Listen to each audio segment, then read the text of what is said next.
नमस्कार दोस्तों, स्वागत है आपका हमारे YouTube चैनल पर। फिर से उपस्थित है एक नई कहानी के साथ। ये कहानी हमें बताती है कि बच्चे कितने भी बल बुद्धि से समृद्ध हो, परंतु आखिर बाप बाप ही होता है। उसे उम्र का वह अनुभव रूपी ज्ञान होता है जो दुनिया की किसी किताब में नहीं मिलता। एक बहुत बड़ा विशाल पेड़ था। उस पर 20 हंस रहते थे। उनमें एक बूढ़ा हंस भी था जो बहुत बुद्धिमान और बहुत दूरदर्शी था। सब उसका आदर करते और उसे ताऊ कहकर बुलाते थे। एक दिन उसने एक नन्ही सी बेल को पेड़ के तने पर बहुत नीचे लिपटते पाया। ताऊ ने दूसरे हंसों को बुलाकर कहा, देखो, इस बेल को नष्ट कर दो। एक दिन यह बेल हम सबको मौत के मुंह में ले जाएगी। एक युवा हंस हंसते हुए बोला, लगता है बुढ़ापे के साथ आपकी बुद्धि में मौत का भय भर गया है, जो आपको एक नन्ही सी बेल में भी खतरा नजर आ रहा है। बूढ़े हंस ने समझाया, आज यह तुम्हें छोटी सी लग रही है। धीरे धीरे यह पेड़ के सारे तने को लपेटा मारकर ऊपर तक आएगी। फिर बेल का तना मोटा होने लगेगा और पेड़ से चिपक जाएगा। तब नीचे से ऊपर तक पेड़ पर चढ़ने के लिए सीढ़ी बन जाएगी।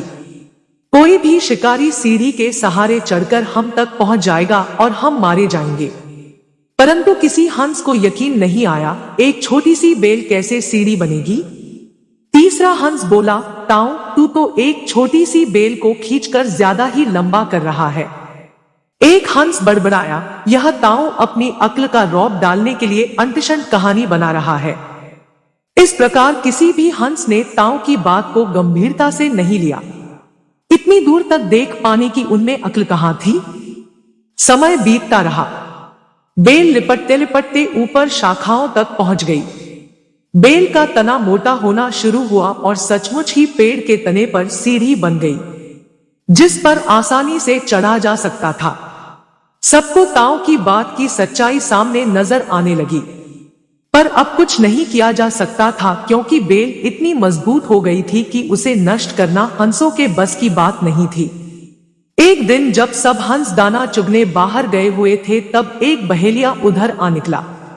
पेड़ पर बनी सीढ़ी को देखते ही उसने पेड़ पर चढ़कर जाल बिछाया और चला गया।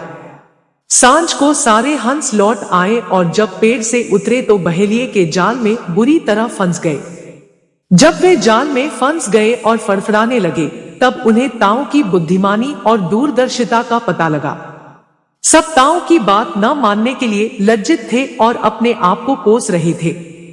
ताऊ सबसे रुष्ट था और चुप बैठा था। एक हंस ने हिम्मत करके कहा, ताऊ, हम मूर्ख हैं, लेकिन अब हमसे मोह मत फेरो। दूसरा हंस बोला, इस संकट से निकालने की तरकीब तुम ही हमें बता सकते हो। आगे हम तेरी कोई बात नहीं टालेंगे। सभी हंसों ने हामी भरी। तब ताऊ ने उन्हें बताया, मेरी बात ध्यान से सुनो। सुबह जब बहेलिया आएगा, तब मुर्दा होने का नाटक करना। बहेलिया तुम्हें मुर्दा समझकर जाल से निकालकर जमीन पर रखता जाएगा। वहां भी मरे समान पड़े रहना। जैसे ही वह अंतिम हंस को नीचे रखेगा, मैं सीटी बजाऊंगा। मेरी सीटी सुनते ही सब उड़ जाना। सुबह बहेलिया आया। हंसों ने वैसा ही किया जैसा ताऊ ने समझाया था। सचमुच बहेलिया हंसों को मुर्दा समझकर जमीन पर पटकता गया। सीटी की आवाज के साथ ही सारे हंस उड़ गए। बहेलिया अवाक होकर देखता रह गया। इसीलिए हमें बड़े बुजुर्गों की सलाह हमेशा गंभीरता से लेनी चाहिए, क्योंकि जो घटना आपके सामने है वो उन पर पहले ही बीत चुकी है। दोस्तों, आपको ये ज्ञानवर्धक कहानी कैसी लगी कमेंट करके जरूर बताइए और ऐसे ही नई कहानियों के लिए हमारे चैनल को सब्सक्राइब भी कीजिए।